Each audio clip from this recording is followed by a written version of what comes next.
Boa noite, estou aqui com Mori Fernandes, venezuelana naturalizada brasileira já ou não? Não, falta pouco. E ela está aqui, nós estamos acampando na prainha dia 6 de novembro de 2022. A Mori tem muitas coisas que ela pode falar, eu vou tentar dar para ela a palavra e não vou falar praticamente nada. Mas ela vai falar, por exemplo, o que ela acredita que se o governo do PT assumir o que vai fazer, vai falar um pouco da experiência dela e vou deixar ela falar então. Bom, meu nome é Mori Fernandes, sou venezuelana da Isla de Margarita, estado Nueva Esparta, Venezuela.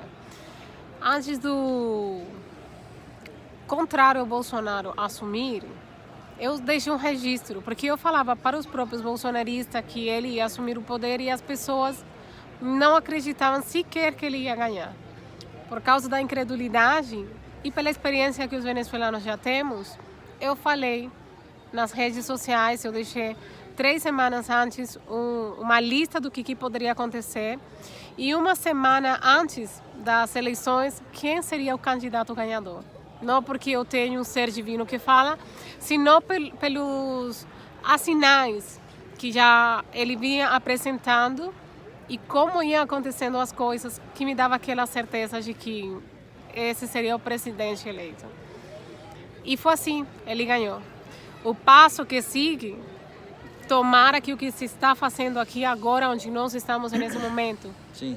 esteja gerando alguma diferença, mas se isso aqui não gera nenhuma diferença, eu deixei também um registro, eu vou ler para vocês, foi de coisas que aconteceram na Venezuela.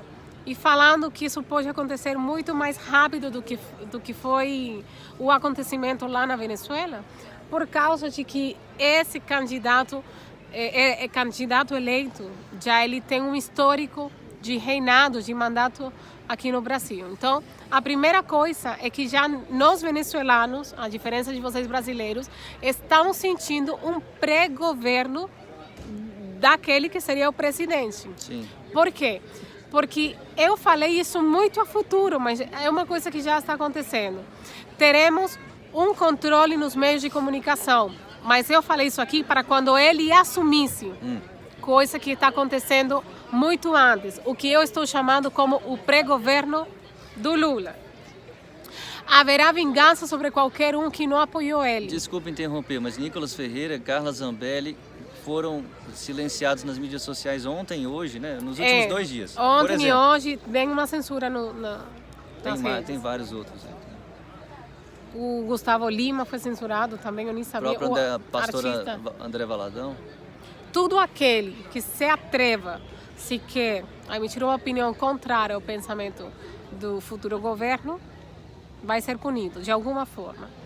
Então haverá vingança sobre aquele que não exerceu um apoio. Governadores, deputados, vereadores, todo aquele. Por quê? Porque o voto, embora falem que é segredo, pelo menos no meu país não era. E se meu país, que emprestou as urnas para vocês fazerem as eleições aqui, eles sabem quem vota e quem não, é difícil para mim, como venezuelana, acreditar que aqui no Brasil o voto é segredo.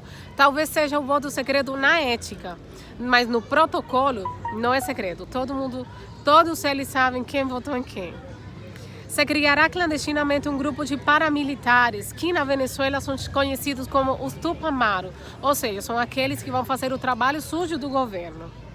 Aquela coisa que legalmente não pode fazer, o crime fará e está tudo certo porque não foi o governo que fez, mas foram o crime autorizado pelo governo a fazer e até o governo, pelo menos no meu país, deu armas para esses Tupamaros estarem armados e poder fazer aquilo que o governo armava. Em troca... É claro que isso para a população vai ser colocado como obra contra o governo.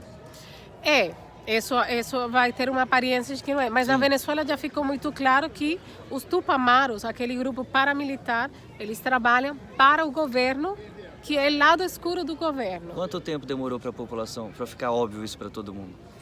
Olha, demorou uns... Só não tem mais de 10 anos que aconteceu. Depois de muito estrago, então. Depois de muito estrago, já o país estava bastante na decadência. As crianças passarão a serem adoutrinadas nas escolas. Aqui já está acontecendo isso. Na Venezuela, acontece há muito tempo, onde as crianças sabem como é que se construída uma casa, quantos blocos o governo construiu uma casa, coisas que para a matemática realmente é irrelevante. E outra é a história do Chaves, como é que o Chaves ensina a criança a adorar a figura do Chaves, embora o presidente é Maduro, mas essa figura do Chaves é aquela que cobra força. E quando o Chaves morre, ele ainda deixa um plano de governo para muitos anos futuros. Ou seja, o plano que hoje, no 2022, está se cumprindo, é um plano de um morto que deixou instruções para daqui a uns longos anos. O presidente, estou falando isso pelo que a gente viu na Venezuela, estou falando aqui, mas... Vamos dar uma pausa para o segundo vídeo, com licença.